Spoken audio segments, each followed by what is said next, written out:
내일 오후 2시 헌재에서 윤 대통령 탄핵 소추안 가결 73일 만에 최종 변론이 열립니다. 네, 전국 상황을 두 분과 짚어보죠. 최수영 시사평론가, 박원석 전 정의당 의원과 함께합니다. 어서 오십시오. 어서 오세요.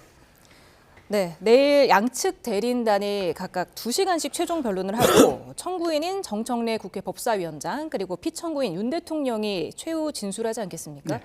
사실 대통령이 헌재 자신의 탄핵 심판에 직접 출석한 것도 처음이지만 최후 진술도 처음이죠. 네, 그렇죠. 저는 내일 아마 대통령의 최후 변론 이게 아마 3가지 정도가 담길 걸로 봐요. 그러니까 첫 번째가 이제 저는 대국민 유감이나 사과가 있을 거라고 당연히 예상합니다. 왜냐하면 어찌됐건 대통령이 지금 직무가 정지된 상태로서 지금 세계 질서가 급변하고 트럼프 대통령이 취임하는 이런 지금 글로벌 위기 상황에서 어쨌든 지금 2달 이상 지금 이렇게 대통령이 직무가 정지됐다는 것 굉장히 이거는 국민들에게 불편을 끼쳐드린 건 맞는 거죠. 그래서 이런 부분에 대한 아마 그 사과와 유감의 아마 이제 그 모두에 있을 것 같고, 두 번째는 좀 이 과정에서의 어떤 계엄 과정에서 일단 쭉 논조를 보면은 조금 무언가 이건 내가 갖고 있는 헌법적인 권한을 활용한 거다, 사용한 거다. 그리고 여기에 대해서 국회가 의결 해제권을 바로 오는 순간 내가 했기 때문에 과정에서의 문제는 없었다. 아마 이건 기조가 그랬기 때문에 얘기를 할 것 같고요. 다만 또 과정에서의 아쉬움도 좀 짚을 것 같아요. 왜냐하면 이건 뭐냐면 그동안 이게 내란죄 여부만을 따지는 일종의 그 사실관계만 많은 증인들을 불러서 확인했는데 사실은 헌법상 충족 여부, 그다음에 헌법상 쟁점에 대해서 사실 짚었어야 돼요.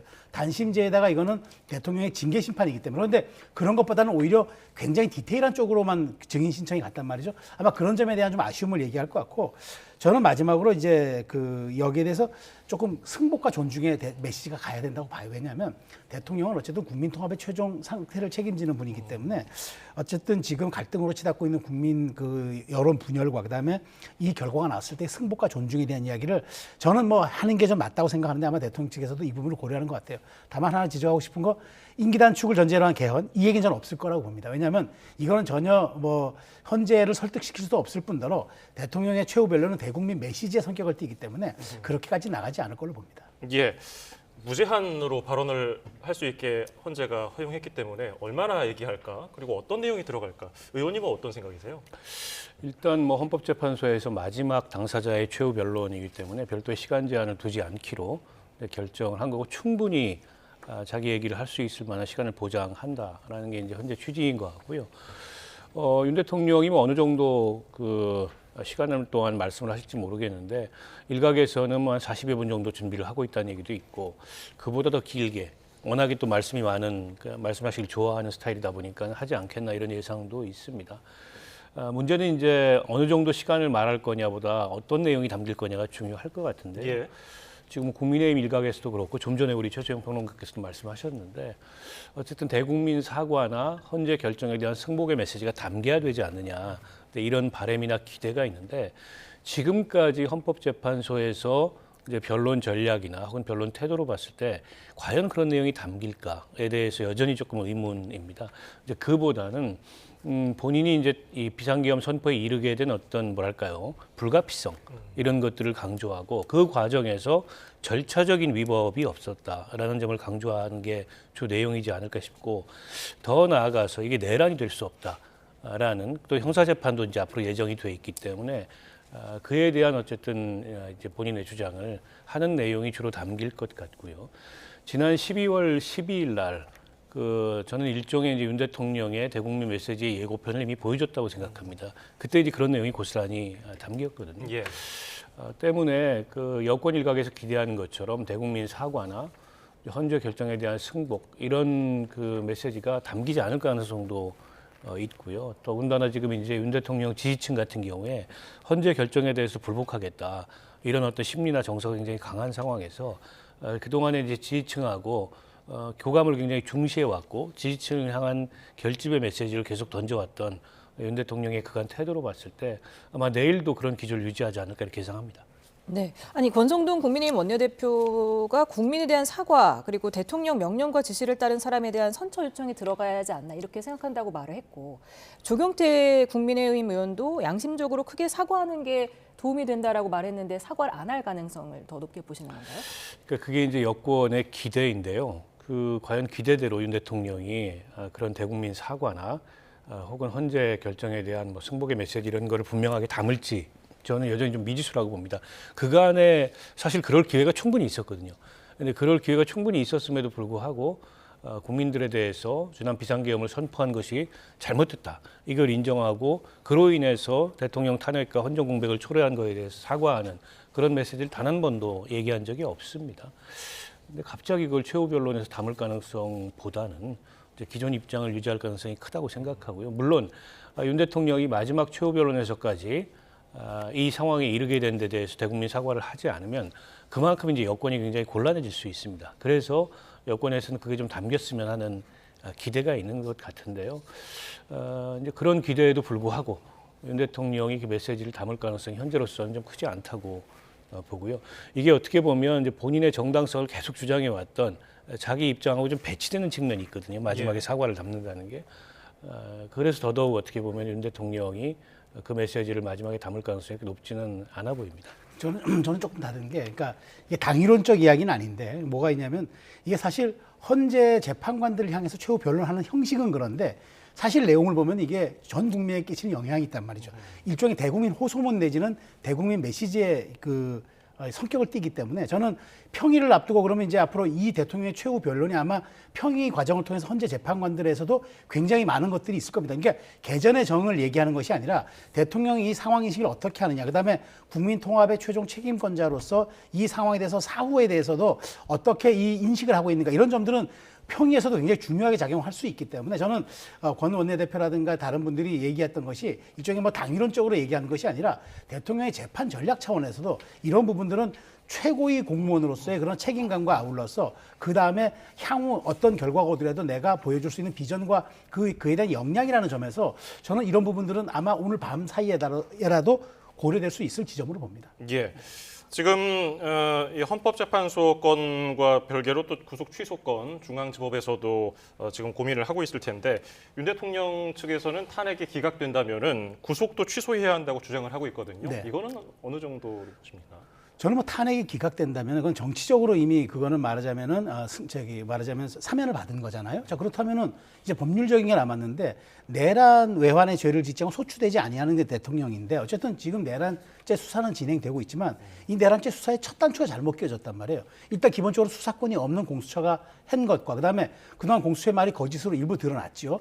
주진우 의원에게 우리는 대통령에 관한 어떤 형태의 영장 청구도 한 적이 없다고 그랬는데 했단 말이에요. 저를 중앙지법에다가 하고 동부지법에다 하고 마지막에 안 되니까 이제 서부지법에 한 건데 서부지법만 우리는 알았지만 그 사이에 그렇게 많은 영장 청구들이 중앙지법과 동부지법에 있었다는 건 처음 알은 사실인데 심지어 그걸 공문서 위조까지 했단 말이죠. 그렇기 때문에 이 부분에서는 공수처가 해명을 하고 있긴 있습니다만은 이 해명이 저는 국회를 상대로 했던 그 해명이 일단 거짓으로 드러난 거기 때문에 이 부분에 대해서 그렇다면은 대통령이 징계 심판에서의 사면권을 사실상 받았다 하면은 대통령이 직무를 할 수 있게끔 당연히 구속된 신분은 저는 바로 석방돼야 된다 보기 때문에 더더군다나 과정에서의 지금 불법성이라든가 그런 유법성에 대한 여러 가지 지적들이 있었기 때문에 이 부분은 저는 법에서는 저는 상당 부분 좀 유효하게 판단해야 될 지점으로 봅니다. 네, 지금 오늘 여당 의원 20여 명이 공수처를 항의 방문했는데 지금 민주당에서는 지난 6일 공수처 규모를 대폭 키우고 공수처 검사 임기를 정년을 만 63세까지로 보장해주는 개정안을 발의했어요. 이 부분 어떻게 보셨습니까? 그러니까 지금 현재 공수처 그 검사들 같은 경우에는 3년에 한 번씩 계약갱신을 합니다. 그로 인해서 어쨌든 신분보장이 안정적이지 않기 때문에 이게 이제 일반 검사하고 동일하게 이제 신분보장을 해야 된다. 그래야 공수처 업무의 안정성이 생긴다. 이런 주장이 그동안에 있어 왔어요. 처음 나오는 주장은 아니고. 다만 시기상 지금 그 법 개정안을 내는 거는 과히 적절치는 않은 것 같아요. 그러니까 사실 여부와 관계없이 지금 여권 일각에서는 계속 공수처하고 뭐 이제 이 야당하고의 유착설 이런 것을 퍼뜨리고 있는데 그 와중에 이제 야당에서 저런 법안을 낸다는 게 자칫 이제 보훈성 입법으로 보일 수 있는, 그러니까 사실 여부와 무관하게 그렇습니다.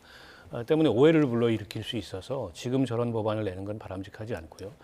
그 법안에 담긴 내용 중에 하나가 이제 수사권하고 기소권하고 좀 불일치하는 면이 있거든요. 예. 그래서 이제 기소 범위를 확대해가지고 대통령 등의 고위공직자에 대해서도 수사만이 아니라 기소까지 할 수 있도록 하는 법안도 담겼는데 마찬가지입니다. 사실 그 문제는 좀 심도 있게 논의를 해야 될 필요성이 있고 전체적으로 이 수사권 조정에 대해서 전체적으로 리뷰를 해봐야 될, 특히 이번 이제 대통령 탄핵 심판이라는 중대한 이슈가 좀 지나간 뒤에 그럴 필요성이 있거든요. 근데 그거를 이제 공수처의 수사기소권 문제를 조정하는 것으로만 딱 떼서 볼 문제는 아닌 것 같고 마찬가지 논란에 휩싸였을 가능성이 있어서 시기상 좀 적절치 않다 이렇게 봐야 될 것 같고요. 근데 이렇게 자꾸 여당에서 공수처를 상대로 뭐 태어나지 말아야 될 조직이다 내지는 마치 공수처가 이 과정에서 중대한 어떤 불법을 저지른 것처럼 저렇게 호도하는 식의 뭐 항의 방문 집회 이런 걸 하는 건 바람직하지 않고요. 공수처의 그 영장이 법적으로 가능하지 않은 거였다면 법원에서 그 영장을 발부했겠습니까? 그런데다가 이게 이제 서부지법에서 영장을 신청하고 발부한 거에 대해서 계속 문제를 삼는데 체포적부심을 중앙지법에 신청했지만 중앙지법에서도 그 체포적부심을 기각을 했거든요. 그러니까 영장의 정당성이나 유효성을 인정한 거여서 제가 보기에는 좀 괜한 트집 잡기로 비춰질 가능성이 있고 그리고 헌법재판소에서의 선고를 최후변론과 선고를 앞두고서 공수처 영장을 문제 삼고 또 공수처 수사를 문제 삼는 것도 굉장히 엉뚱한 대응이 아닌가 싶습니다. 내일 최종 변론에서는 선고 날짜를 공지 안 할 가능성이 높아 보입니다. 박근혜 전 대통령 때도 이틀 전에 알려졌고요. 노무현 전 대통령도 사흘 전에 알려졌더라고요. 근데 또 공교롭게도 그 두 전직 대통령이 선고 날 요일이 다 금요일이던데 네. 요일도 변수가 됩니까?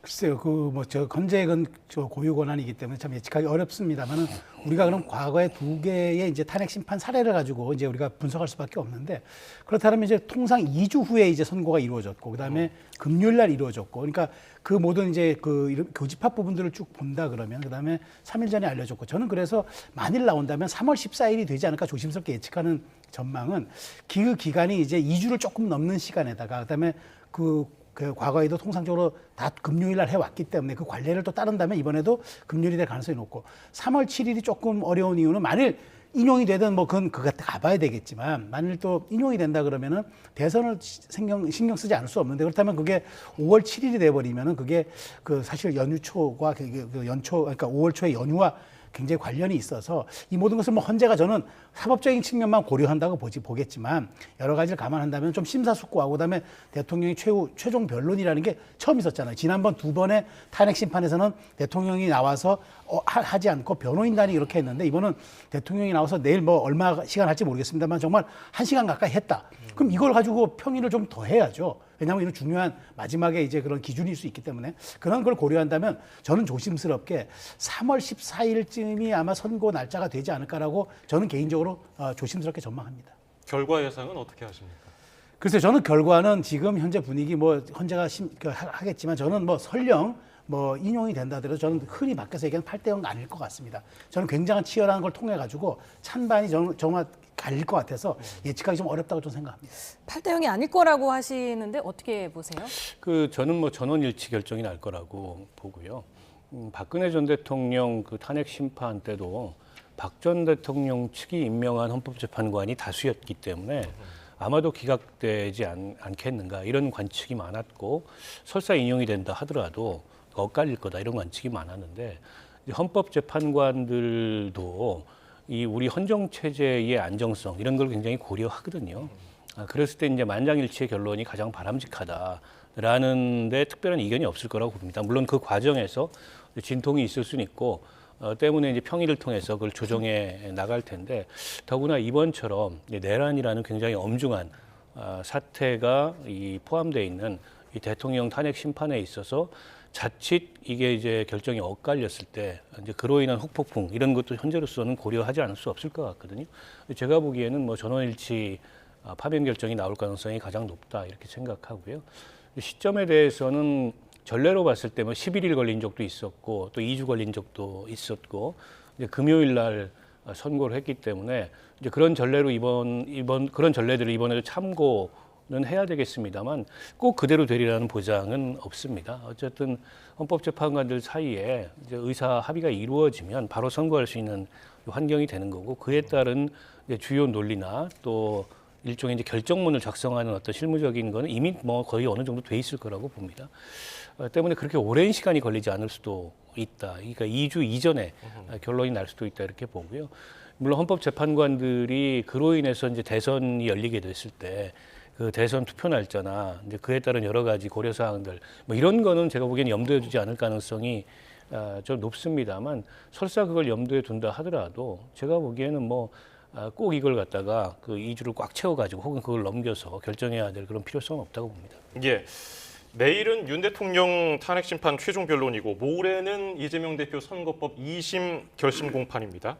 묘하게 하루 차인데 이게 항소심 선고, 이재명 대표 항소심 선고도 3월 중에 예상되는 지금 상황에서 네. 그때까지 전국 어떻게 흘러갈 거라고 보십니까? 정말 경랑의 시간일 것 같습니다. 근데 이제 어떻게 공교롭게도 이렇게 또 하루 차입니다. 물론 이제 선고는 아닙니다. 서로 예. 이제 윤 대통령 입장에서는 이제 최후 변론이고 그다음에 이제 이재명 대표는 2심의 최종 결심이기 때문에 마지막 선고를 앞둔 이제 그 예비 절차의 마지막에 이렇게 봐야 되겠죠. 근데 이게 통상적으로 이제 이 2주 이상, 2주와 3주 사이에 통상 마지막 선고들이 이루어져 왔어요. 그러니까 예. 2심 선고도 통상 그런 시간이 이제 걸리는 소요 시간이 있었기 때문에 그렇게 놓고 본다면 정말 대한민국 역사에서 2025년 3월의 중수는 굉장히 정말 경랑의 세월을 넘어서 국민들이 정말 그 뭐랄까 정치의 시간으로 인식되지 않을까 그런 생각들이 드는데 저는 뭐 제가 좀 예상하기는 어렵습니다만은 어쨌든 지금 이 광장의 에너지가 너무 커지고 있어서 지금 이제 서로 법원의 시간으로 다시 돌아가고 있거든요. 그동안 헌재의 시간이었다면 이제는 헌재는 평의의 시간이 돼버린 거고 2심은 이제 최후의 이제 선고의 시간이 다가오는 건데 저는 그렇다면 사법부를 양쪽 그 어떤 진영과 어떤 정당이든 사법부에 대한 과도한 압박을 하면 안 된다. 왜냐하면 이것들이 갈등의 최종 종결점이 돼야 되고 이재명 대표는 이 말하자면 사법정의의 이제 2심의 최종 선고일인데 이런 점에서 너무 과도하게 정치권의 해석을 부추기거나 여기에 대해서 개입을 해버린다면은 이 사후적 정당성에 대한 여러 가지 논란들이 있을 수 있어서 이런 부분들에 대한 것들은 좀 관리를 해줄 필요가 있겠어. 상황 관리가 좀 필요하겠다는 말씀을 드리고요. 어쨌든 법원은 냉정하게 판단해서 이렇게 광장의 열기를 갈등의 출발점이 아니라 분쟁의 종결점으로 좀 만들어주는 그런 좀 사법적 지혜를 발휘해야 되겠다는 생각이 듭니다. 네. 두 분 말씀대로 윤 대통령 탄핵 심판 인용이 돼서 조기 대선이 치러진다면 이재명 대표의 3심은 그 전에 나오기는 굉장히 어렵다는 게 대부분의 의견인 것 같습니다. 이 때문에 헌법 84조 논란이 계속해서 일고 있는데요. 이 부분은 어떻게 보십니까? 우선은 아직은 좀 이른 논란인 것 같습니다. 그 헌법 84조 이제 논란이 발생을 하려면 어쨌든 이재명 대표가 항소심에서 유죄를 받고 그리고 이제 조기 대선이 열려서 당선이 되면 그때 비로소 이제 저 논란이 커질 텐데요. 그 전에 여러 가지 많은 이제 가정들이 있기 때문에 지금 저 논란을 본격화해서 벌일 시기는 아닌 것 같고요. 그 헌법 84조, 그러니까 대통령은 임기 중에 어쨌든 내란 외환의 재해를 제외하고 형사상 소추를 받지 않는다. 그러니까 이 불소추 특권이 과연 어디까지 적용되는 거냐 이에 대해서는 사실 해석이 없습니다. 왜냐하면 우리 헌법이 그런 상황을 예정하지 않았기 때문에 즉 다시 말해서 대법원 이제 선고에 직면한 그런 어떤 피고인이 대통령이 된다 이걸 가정하지 않은 상황이어서 그에 대해서 별다른 해석이 없습니다. 그 소추가 기소를 의미한다 때문에 기재판 중인 그런 사안들은 계속 이제 재판이 유효하다 이런 해석이 있는 반면에 어쨌든 기소라는 거는 재판을 위한 사전 절차이기 때문에 어쨌든 불소추 특권이 있다는 거는 기소에 의한 재판까지도 다 적용되는 거다. 이런 해석이 있습니다. 지금 시점에 어떤 게 그 다수의 이 학설이고 어떤 것이 지배적인 의견이다 이렇게 얘기하기 어렵거든요. 결국 저거는 이제 법원의 몫입니다. 법원이 어떤 해석을 내리느냐 이 몫일 텐데 만약 이재명 대표가 항소심에서도 1심과 유사한 즉 당선 무효에 해당하는 그런 형을 받고 피선거권이 흔들리는 상황에서 대선에 출마해서 당선이 된다. 그때부터 아마 이 논쟁이 이번 윤석열 대통령 탄핵을 둘러싼 그런 어떤 대립 못지않게 한국 사회를 또 한번 크게 갈라놓을 여지가 있는데요. 아직은 뭐 거기에 이르기까지 여러 가정들이 있을 수밖에 없는 상황이기 때문에 지금 뭐 저 논란을 당겨서 하는 건 바람직하지 않습니다만 가능성이 있는 이제 그런 논란이기 때문에 이제 여러 그 의견들이 나오는 게 아닌가 싶은데요. 그렇다고 이제 대법원이 사전에 만약 이런 경우에 우리는 이렇게 판단할 거다. 이런 해석을 미리 내놓을 수도 없습니다. 그 미리 내놓는다는 것도 선거 개입이 될 수 있고 심각한 문제를 야기할 수 있기 때문에 여러 가지로 불확실성이 큰 그런 상황이라고 얘기할 수 있을 것 같습니다. 예.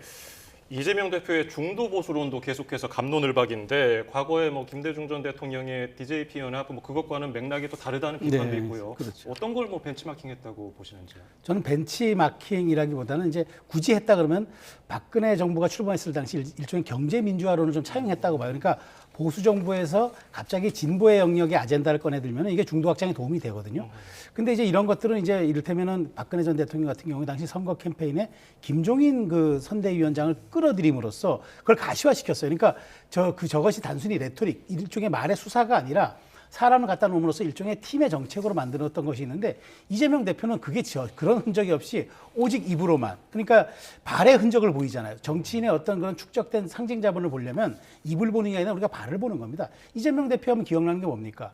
재난, 기본 사회와 기본 소득 아닙니까? 이걸로 이 자신의 상징 자본으로 대선 후보까지 온 사람이 이제 정작 대선의 두 번째 대선을 앞두고 갑자기 중도 외연 확장에다가 보수, 일종의 내가 진짜 보수라고 얘기를 한다? 이게 어떻게 많은 사람의 동의를 받겠습니까? 오히려 저는 지금 진보의 영역을 만들 수 있는 왼쪽에 지분을 갖고 있는 저기 정의당, 진보당 이런 과거의 거목들, 그러니까 뭐 권영길, 노회찬, 신상정, 현재까지 조국 이런 왼쪽에 좀 약간 그런 지분을 갖고 있는 사람들이 전부 없는 무주공산의 상태에서 이쪽은 이제 말하자면 집토끼로 생각하고 과감하게 이제 국민의힘 쪽으로 클릭을 가다 보면은 국민의힘이 저 벼랑 끝으로 몰리지 않겠냐고 생각한 것 같은데 저는 의도가 너무 불순해요. 그런 측면에서 이재명 대표가 이렇게 일종의 체리 피킹이라고 그러죠. 자기의 유리한 것만 쏙쏙 골라먹는 이런 행태 말고 정말 진정성 있게 그럼 팀을 꾸리고 정책을 내서 당의 어젠다를 치환시키는 정책을 만들어내고 이렇게 가는 것만이 그 설득력이 있고 소구력이 있는 거지 저렇게 말로 하는 건 뭐 제가 못하겠습니까? 누가 못하겠습니까? 그러니까 저런 것은 큰 의미가 없다. 그리고 비로소 전 팀과 정책과 제도로 받쳐줄 때 저게 힘을 받는 거지 이재명 대표 말로만 평가받는 건 저는 전혀 의미 없는 거라고 봅니다. 네, 이 중도 보수론에 대해서 민주당 당내 비명계는 좀 반발하지 않았습니까? 그런데 계속해서 이재명 대표가 김경수 전 지사 그리고 박용진 전 의원에 의해서 오늘 김부겸 전 총리와 만찬을 합니다. 좀 비명계 끌어안기 행보인 것 같은데 어떻게 보십니까? 뭐 조기 대선이 이제 임박했기 때문에 당내 이제 통합 포용 이런 그 행보를 의식적으로 하고 있다고 볼 수 있을 것 같고요. 최근 나온 이제 중도 보수론은 민주당의 어쨌든 근본적인 가치 정체성, 역사성 이거를 이제 대표가 재규정하겠다라는 의도라기보다는 이제 선거를 앞두고 일종의 프레임 전략, 구도 전략, 포지셔닝 뭐 이런 차원의 그런 선거 전략의 일환으로 보는 게 좀 타당하지 않을까 싶어요. 그러니까 국민의힘이 어떻게 보면 보수 정당의 정상 궤도에서 이탈해서 지금 윤석열 대통령의 그런 비상계엄이나 내란을 옹호하고 또 당 안팎의 극우 세력에 의해서 좀 이끌려 다니는 그런 모습을 보이다 보니까 정상적인 보수에서 이탈하고 오른쪽이 많이 비어 있다. 그러니까 민주당이 글로 이제 확장을 하자라는 차원의 선거 전략이라고 보고 그래서 아주 구체적인 정책을 내고 있습니다. 뭐 상속세, 또 소득세 개편의 필요성도 얘기를 하고 있고 또 노동시간 관련된 규제에 대해서도 언급을 하고 있고 물론 이제 구체적인 정책으로 그런 어떤 우클릭이라는 게 얼마나 뒷받침될지 이건 좀 지켜봐야 되겠습니다만 이제 국민의힘이 경계해야 될 거는 여전히 국민의힘은 탄핵이 옳으냐 그르냐 뭐 윤 대통령이 잘했나 잘못했냐 여기에 매달려서 그거에 휘둘리고 있는데 이 60일 앞으로 다가올 수 있는 조기 대선의 맞춤형 공약을 내면서 기존의 국민의힘의 정책 수단을 잠식하는 이런 모습을 보이고 있거든요. 이거 충분히 위기감을 느껴야 될 요소라고 보고요. 민주당 내부에서 이게 민주당의 역사와 정체성에 대한 훼손 아니냐 이런 식의 이의 제기가 있는데 그렇게까지는 아닌 것 같아요. 그렇다고 이재명 대표가 기존의 어쨌든 민주당의 역사 혹은 민주당이 중심적으로 내세웠던 가치 혹은 뭐 본인이 그동안 유지해왔던 어떤 정책적인 총론 이런 거를 또 포기할 것 같지는 않거든요. 그래서 집토끼도 잡고 들토끼도 잡고 산토끼도 잡겠다. 운동량 넓게 쓰겠다. 이제 이런 얘기이기 때문에 오히려 유승민 의원 같은 분이 이거 경계해야 된다. 자칫하다가는 우리 땅 다 내준다. 그런 점을 국민의힘은 유념해야 될 거라고 봅니다. 이재명 대표가 상속세 개편 등에 대해서 1대1 토론을 제안하니까 권성동 원내대표가 무제한 토론하자. 네. 성사될까요? 근데 지금 갑자기 또 이제 이재명 대표 측에서는 삼자 하자. 그러니까 정책의장 다 포함시켜서 이제 하자는 얘기인데 저는 이제 여기 그렇게 되니까 이제 저는 이런 의도가 들어요. 아니, 삼자 토론이라는 거는 토론이 아니죠. 그건 정책 협의인 거죠. 일종의 협상 테이블 할 때 대표가 오고 원내대표가 오고 그다음에 이제 정책의장이 가는 건데 이게 끝장 토론이 하면 사실 이거잖아요. 지금 각자가 지금 정책을 내고 있지만 사실 지금 이게 어떤 국회의 합의로 정책이 안 되는 이유들이 각자의 셈법이 좀 다르기 때문이잖아요. 그러니까 그 지지층이 다르고 그다음에 정책에 그 영향을 끼치는 자신들이 이제 그 지지하는 그 계층이 다르기 때문에 그런 차원에서 놓고 본다면은 지금 여기에서 뭘 해야 하냐면은 사실상 양쪽이 교집합되는 부분을 찾아서 하면 되는데 지금 이런 거죠. 지금 양쪽 다 보면은 굉장히 좀 말하자면 부담 가는 의제들. 그러니까 이게 대중에게 뭔가 내 걸 가져간다고 생각하는 이런 부분들에 대해서는 좀 빠지고 양쪽에 좀 그 면을 내세울 수 있는 쪽만 우리가 함께 가보자는 건데 이재명 대표도 이런 식으로 가다 보니까 뭔가 자기가 아까 제가 말씀드린 대로 유리한 것만 쏙쏙 빼먹고 전체적인 그러니까 세법 개정안 이런 부분에 대해서는 얘기를 안 하는 거죠. 그런 측면에서 지금 권성동 원내대표는 그럼 우리가 대표끼리 탑다운 방식으로 그러면 큰 틀의 합의라고 밑으로 내려보내자고 하는데 이재명 대표는 아니 3대3 토론을 통해서 우리가 구체적인 합의안을 내보자. 저는 이거 도돌이표라고 봐요. 이건 사실상 어찌 보면은 서로 기세 싸움과 선점하자는 뜻에서 이재명 대표가 꺼내놓은 어떤 정책 어젠다이기 때문에 저는 국민의힘이 오히려 이재명 대표에 판을 깔아준다고 말리기 때문에 3대3 토론은 안 된다고 보고 그러면은 이제 권영세 위원장과 그러면 이재명 대표가 둘이 하는 양자 토론은 저는 가능하다고 보는데 또 이걸 이재명 대표가 다시 거꾸로 어떻게 받을지 또 그건 지켜볼 대목이라고 봅니다. 예. 네. 자, 명태균 특검법이 야당 주도로 법사위 소위를 통과했다는 지금 소식이 들어왔습니다. 명태균 특검법 야당은 이번 주 통과를 목표로 하고 있는데 이게 전국에 미칠 영향은 어느 정도로 보십니까? 일단 그 명태균 특검법이 담고 있는 내용에 대해서 국민의힘은 상당한 경계심을 표하고 있고 예. 이게 비단 뭐 그동안의 명태균과 관련된 김건희 여사, 윤 대통령 부부의 선거 개입 문제만이 아니라 이제 국민의힘의 대권 주자들까지 다 겨냥한 그리고 더 나아가서는 국민의힘 전체를 겨냥한 이제 그런 이제 대선용 법안 아니냐 이런 의구심을 갖고 있어서 실제 이제 본회의에서 뭐 민주당 단독으로 충분히 처리가 가능합니다만 대통령 권한대행은 아마 거부권을 행사할 가능성이 높아요. 합의가 부재하다는 이유로. 그리고 나서 재의결이 올라왔을 때 이 법안이 어떻게 처리될 건가 이게 이제 주목되는 대목인데 국민의힘에서는 뭐 당 전체가 이제 그 법안이 담고 있는 그런 위험성이 있어서 반대할 거다 이제 이렇게 얘기를 하고 있지만 민주당에서 기대하는 바는 윤석열 대통령 탄핵이 인용된 뒤일 가능성이 높거든요. 이제 그 탄핵이 인용되면 막상 조기 대선이 현실이 되고 이 명태균 이 리스크 같은 부담스러운 이제 이런 상황을 꼭 안고 가야 되느냐 이렇게 판단할 국민의힘 내부에 이견이 있을 수 있기 때문에 이거 통과될 수도 있다 이런 기대를 거는 것 같아요. 뭐 어찌 됐건 간에 이 다시 명태균 씨 관련된 이슈가 쟁점으로 등장하고 있고 이건 대선의 쟁점이 될 가능성이 높습니다. 왜냐하면 명태균 씨와 관련돼서 김건희 그 여사나 윤 대통령의 선거 개입 문제뿐만이 아니라 지금 오세훈, 홍준표 이런 이제 국민의힘의 그 대권 주자인 시장들이 명태균과의 관계 그 과정에서 뭐 이런저런 거래 이런 게 있었던 거 아니냐. 명태균 씨가 그걸 계속 주장하고 있고 예. 이른바 황금폰에 그런 증거가 담겨 있고 검찰에 제출했다라고 주장을 하고 있기 때문에 자연스럽게 명태균 이슈가 다시 대선의 쟁점으로 부상이 되고 있고 국민의힘으로서 상당히 부담스러운 상황이 아닌가 싶습니다. 네. 오늘 나온 리얼미터 여론조사를 네. 좀 살펴보도록 하겠습니다. 지금 정당 지지도를 한번 살펴볼까요? 국민의힘이 42.7%, 더불어민주당이 41.1%입니다. 양당 격차가 1.6%포인트로요. 4주째 오차 범위 내에 팽팽한 접전을 이어가고 있습니다. 그런데 지금 지난주 금요일에 나온 갤럽과는 좀 차이가 있어 보이는데요. 갤럽에서는 국민의힘이 34%였고요. 더불어민주당이 40%였습니다. 물론 이것도 오차 범위 최대 6%포인트를 네. 벗어나지 않는 수준이었지만 그래도 여권 지지세가 좀 약화하는 그런 분위기였는데요. 어떻게 보셨습니까? 그러니까 기본적으로 이제 갤럽하고 이제 리얼미터가 조사 방식이 좀 다르고 모집단이 조금 다르긴 해요. 그러니까 거기에 따른 일종의 이제 그 보수 과표집이라고 할까 이제 그렇게 이제 뭐 분석할 수는 있겠으나 추세를 우리가 봐야 되기 때문에 추세를 본다 그러면은 지금 거의 엇비슷하게 따라붙은 상태입니다. 이제 주목해야 될 시점은 이게 이제 탄핵에 대한 찬반 여론과는 조금 달라요, 결이. 이 얘기 뭐냐면 양쪽 다 조기 대선을 염두에 두고 지지층이 빠르게 결집하고 있고 중도도 지금 일부 좀 빠져나가고 있다 이런 얘기란 말이죠. 근데 저는 이게 앞으로 조금 더 유의미하게 지켜봐야 될 대목이 2030 세대가 지금 어쨌든 국민의힘 쪽에 합류하고 있다는 지점이에요. 이게 뭐냐면 그동안에 이제 문화적 세대적 갈등과 고를 뛰어넘어서 약간 화학적 결합 양상을 띠고 있다는 건 이건 지난번 대선에서 국민의힘이 민주당을 이길 수 있었던 이른바 세대 포이론이라는 게 있었잖아요. 예. 이게 재현될 수가 있다는 거죠. 그렇기 때문에 저는 그래서 지금 민주당이 최근에 이제 젊은 그 2030 세대들에 대한 공격과 막말이 오히려 역풍을 불러일으키는 박구영 원장의 얘기라든가 유시민 작가 이야기라든가 그다음 진성준 의원의 이야기라든가